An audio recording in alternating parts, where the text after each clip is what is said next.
Hey everyone, and welcome back to the channel. It's a bit of a chilly day today here in Tennessee. I think last week we were sweating and now all of a sudden it got cold on us, so had to whip out the jacket. But I think this was our wake-up call that we need to get started on our insulation. You might remember that Rockwool sent us out all the insulation for the house, and today we're going to get started on the exterior insulation. But before we get started on that, we have a couple things to finish up. You might remember we started with installing our R-Guard a while back. And so this is a fiber reinforced joint and seam filler, and we're putting it right where the concrete meets the sole plate and the OSB. And so that whole section, it just seals it so that no water or air or insects can penetrate right there. So we got our sausage gun, we got this, but before we get started, we want to check out how what we did already has held up, and then we're just going to finish this last wall in the front. So let's go ahead and check it out. So we can see right down here, all this pink stuff is the R-Guard that we put on, and this stuff is just really tough. It's almost like silicone, but it doesn't come off as easily. Like this part where we made a mess, it's just stuck on there. That seems like it's held up really well, so we just have to finish both sides and we'll be one step closer.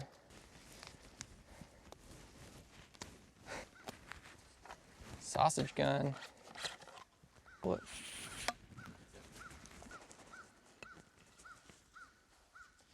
Cut it. That was a mistake. It's okay.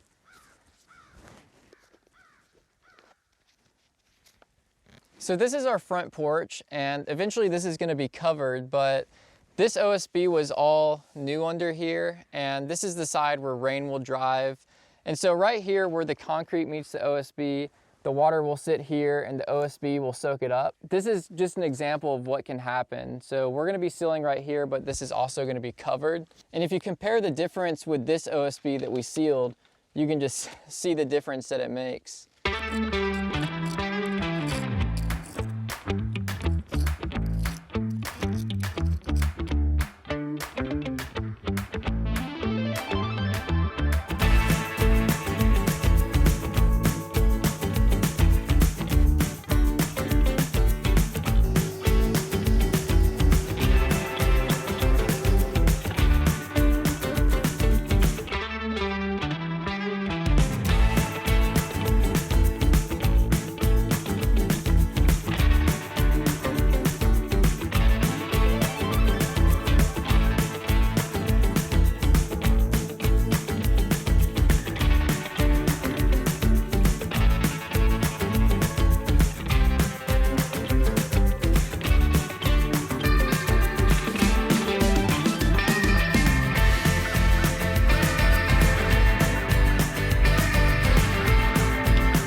right now we're moving all of our Rockwool Comfortboard insulation, but before we start installing it, I wanted to play this clip from when Michael Crane from Rockwool came out to visit us to talk about why it is that we're installing exterior insulation. Got all of our Rockwool here, and now we're here with Michael Crane from Rockwool. Thank you for coming out. Oh, thanks for having me, Danner. I really appreciate it. Let's take a look. So I'll tell you, there's one thing, I don't see any rot or anything like that, which is great, because the one thing we got to keep in mind when we do projects is buildings that aren't insulated, they're able to wet and dry over time, which actually leads to their longevity. So when we start introducing building materials to our projects, we have to do it in a calculated manner so that we don't rot them out over time. So we're going to be insulating the roof system here, and we're also insulating on the outside, correct? Right. Okay, so what's great about that, that's a vapor open, airtight assembly, meaning that it can dry to the inside, it can dry to the outside, depending on what climate. Here in southern Tennessee, you get a lot of different variables. You get hot summers, you get cold winters. So you got to plan for both. And so a vapor open, airtight assembly design is perfect for this area where you get those different, aspects of our weather. So when we put a rigid board on the outside, what we're initially doing is we're pushing our dew point to the exterior of our building envelope. And by doing that, you build a safer design where that moisture that accumulates in a wall assembly design won't form inside your wall cavities. It forms where you designate it to, which is on the outside of that. And so what is vapor open? So when we look at vapor, we're looking at vapor drop. And so in the South we have, well, probably everywhere, we have two different areas. Down here we think of the humid, hot climate, in the South. So we have humid all around us coming into our buildings, because typically most of the year we're cooling the inside. So Right. where hot meets cold is where condensation can form.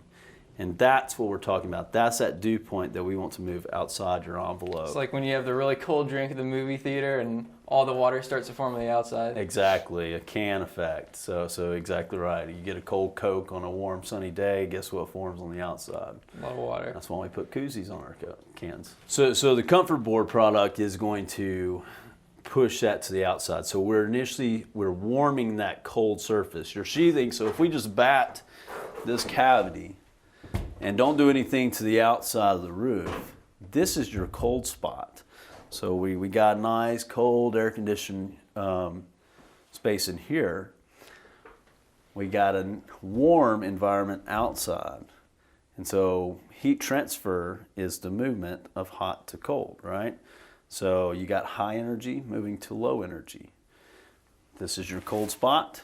This is where your condensation is going to form, if it does form. And so by us putting an insulation board on the outside in a southern region, we're pushing that cold spot outward because we're warming it up on the outside of it. So this is no longer your cold spot. So any condensation that does form is going to form either in that insulation layer or right outside of it.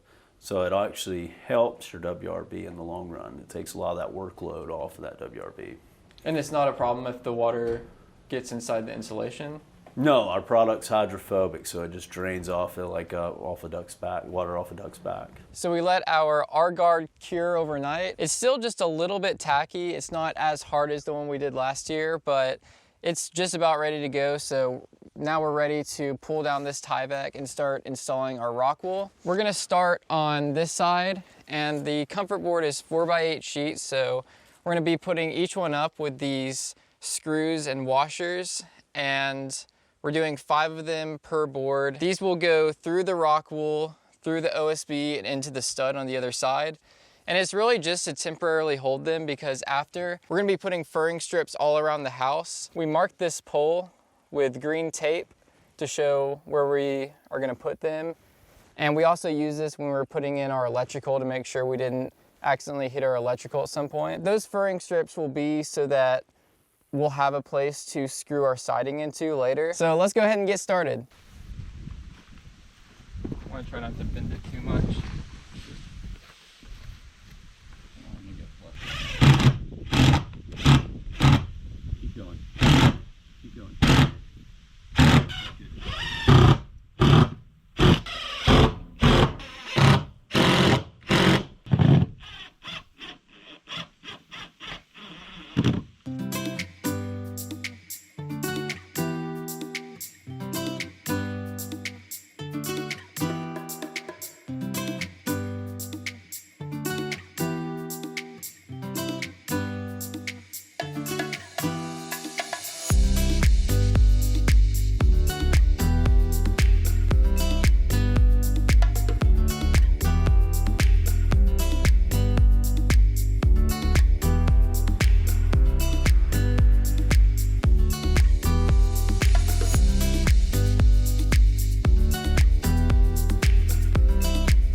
making some pretty good progress.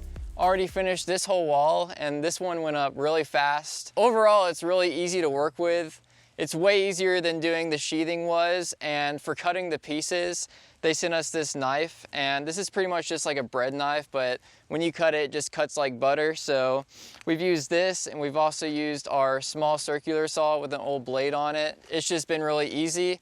We've also started with the front. We've started with some of the bigger pieces, but pretty soon we're gonna be getting into the pieces that are kind of a weird geometry problem. So for right now, we're gonna continue putting down all the full sheets where we can, and then save all the weird cuts for when we can try to optimize it for saving the most Rockwool as possible. So let's just continue and see how far we can get.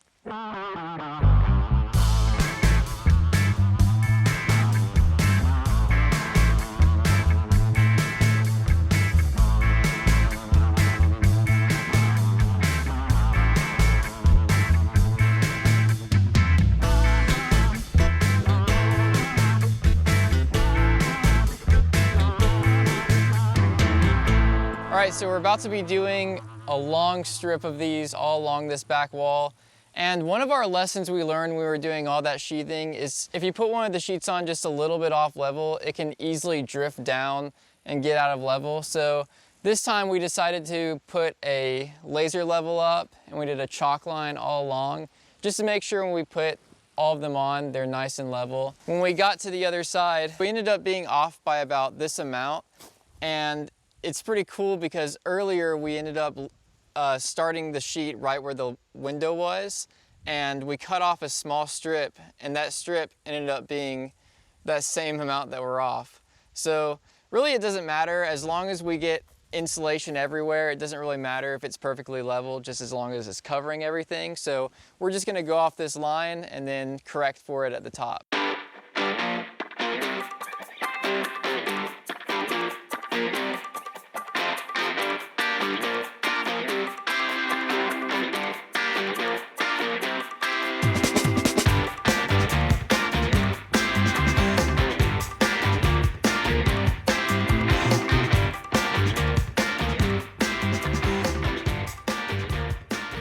All right, so we did get a little bit rained out for the day, but we've made some good progress, and we only have a little bit more left to go. Overall though, it's just been great. It's really easy to put on. It's really easy to cut. Really the hardest part is finding the studs and figuring out where you need to screw. And even with screwing, we've been doing 5 screws per board, so it's really not that much. It also has a little bit of friction, so it's really easy to place it up there and hold it in place until you can get it screwed in, so that's also an advantage. But after we get this done and finish up our electrical, we'll be able to start installing stuff inside. We have insulation in the studs, and then we also have the safe and sound for acoustic treatment on the inside. And already just with this exterior insulation, we can tell a huge difference inside. It's quieter inside. And even when we walk by, you can kind of hear the absence of sound. It's just like gets quiet. It's hard to describe, but it makes a huge difference already. We're really excited to be completely insulated with Rockwool, and it just really feel the difference with the acoustics. We also had one piece that was sitting in the rain for a while. It was covered in water, and when we finally went to lift it up, all the water just started draining right off of it. So now it's already dried off. Has some hydrophobic properties, and that's also good. So I just wanted to give a big thank you to Rockwool for providing all this, and also a big shout out to everyone that supports us on Patreon. We really appreciate your support, and that's gonna be a wrap, so I'll see you guys in the next episode.